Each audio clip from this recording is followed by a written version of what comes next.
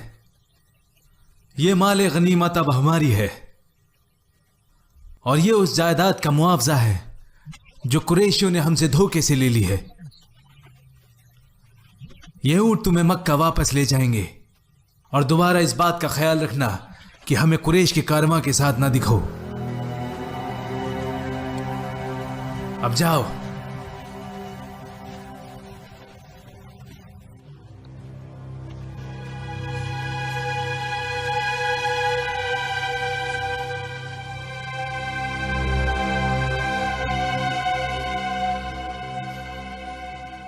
आपका बेटा अबा यजीद, आपका बेटा भी उनमें शामिल है।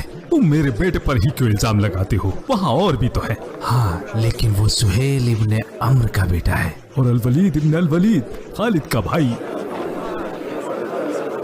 वयाश इब्न रबिया और सलामा इब्न हिशाम, इक्रिमा के चचा। क्या है बुरे चचा हैं? तुमने उन्हें आजाद ही क्यों किया? हमें तो लगा था जो शर्तें हमने मोहम्मद के साथ की है उससे हमें फायदा होगा। वो शर्त, हमें लगा कि इससे उन्हें नुकसान होगा।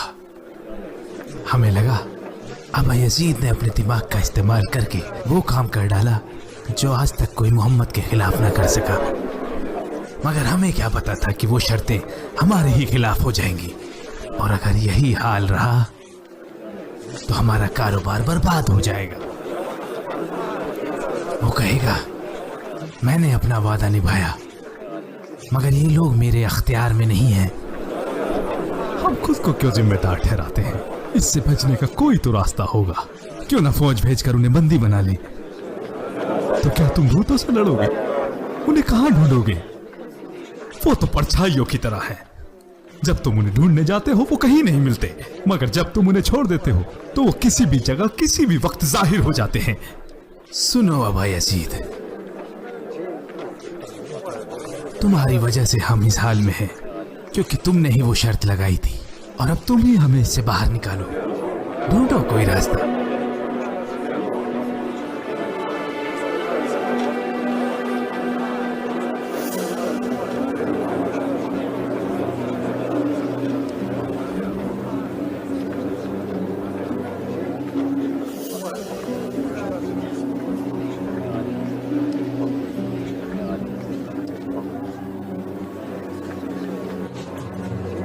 आपको लगता है कि आपकी इसमें जीत हो गई और रसूल अल्लाह सल्लल्लाहु अलैहि वसल्लम हार गए? और वो दिन दूर नहीं जब मुसलमान अंदर और बाहर दोनों तरफ से दाखिल होंगे और आप महसूस करोगे कि मक्का आपके लिए तंग हो गया है। मैं उस दिन का इंतजार करूंगा सुहेल इब्न अम्र। आखिर अबू जंदल, तुमने खुद को साबित कर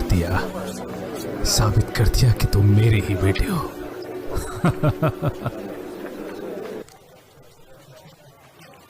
तुम गम मनाने की जगह हंस रहे हो।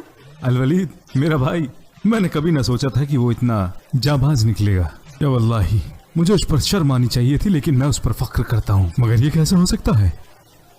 होता है।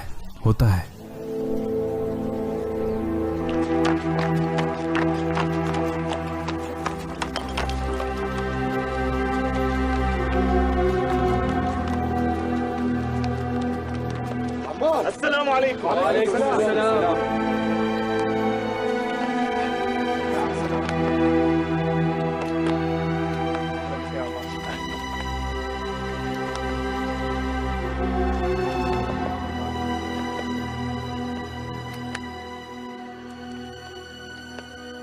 रसूल अल्लाह ने आपको सलाम भेजा है और मदीना आने का पैगाम भी दिया है, जहां आप लोग उनके साथ रहेंगे। कुरैशियों ने जो शर्त रसूल अल्लाह के सामने रखी थी, उसको हटा लेने की उन्होंने गुजारिश की है।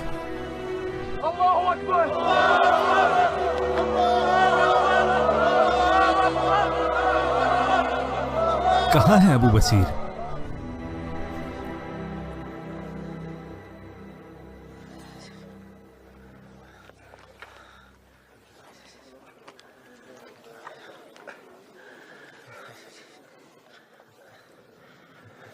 काफी दिनों से आपकी हालत ऐसी ही है।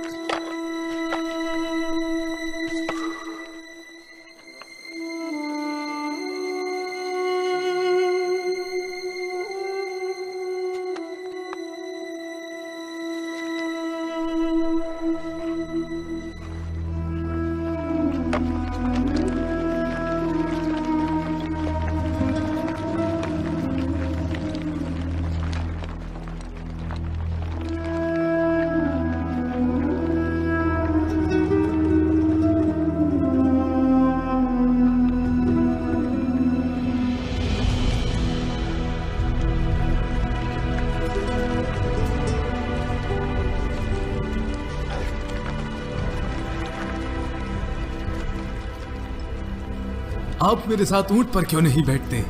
मैं बिल्कुल ठीक हूं, आप मेरी फिक्र ना करें।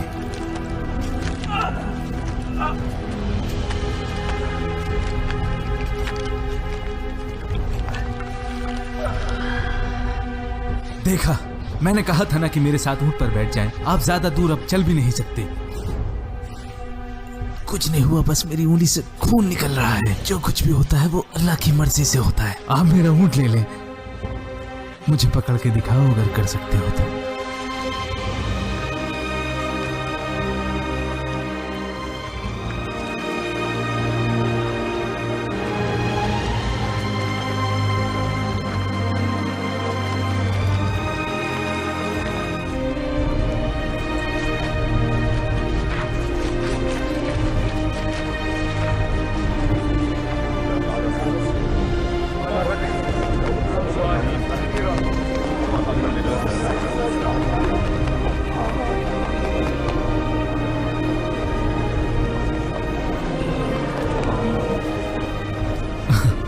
आखिरकार अबू जंदल, आखिरकार अबू जंदल, मेरा भाई हमेशा मुझसे आगे रहता है।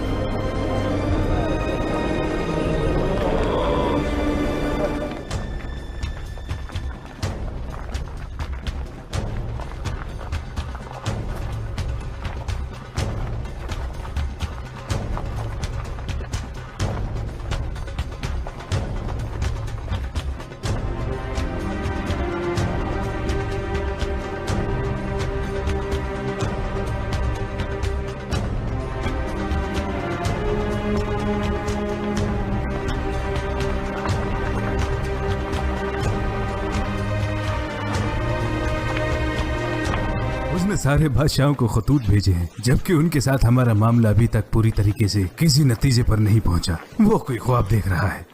हैरत की क्या बात है, वो पहले भी अपने सहाबा से फारस, रोम, मिस्र और यमन पर हुकूमत की बात करते थे, जब उनकी तादाद मुट्ठी भर थी और हम उन्हें जब चाहे मसल सकते थे, और हमारे बाप दादा उनका मजाक उड़ाया करते थे। सही कहा। मान लो अगर एक बार को सारे अरब एक साथ मिलकर उनका दीन कबूल कर लेते हैं, तब भी अरब की क्या बराबरी है उन मुल्कों से, उनके बादशाहों से और उनकी फौजों से? तुम उन्हें कमजोर समझते हो? अगर सारे अरब इकट्ठे हो जाएं तो हम भी उन मुल्कों की तरह ताकतवर हो जाएंगे। हमने उनसे ज्यादा मुश्किलें और जंग की तकलीफें बर्दाश्त की हैं।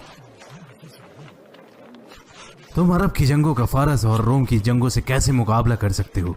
अरबी फौजें अचानक हमला करती हैं, जबकि बड़े मुल्क अलग अलग निजाम है, तरतीब है और जंग का ऐसा साजो सामान है जो हम जानते तक नहीं है। अगर ये वाकई अल्लाह के नबी हैं तो जरूर ये दिन इनके जरिए सारे मुल्कों तक पहुंचेगा। अगर ये वाकई नबी होता तो अपने दुश्मनों को खत्म करने के लिए अपने रब से दुआ करता और खुदा उन मुश्किलों से निजात दिला देता। अगर वो वाकई ऐसी दुआ करते जैसा कि आपने कहा, तो अरब मुसलमान होने से पहले ही हलाक हो गया होता। तो क्या वो कभी कह सकते थे कि अल्लाह का दीन फैल रहा है और लोग उसमें दाखिल हो रहे हैं? और क्या अपने साथियों से ये कह सकते कि अल्लाह उन्हें फारस, रोम, मिस्र वगैरह की सल्तनत देगा?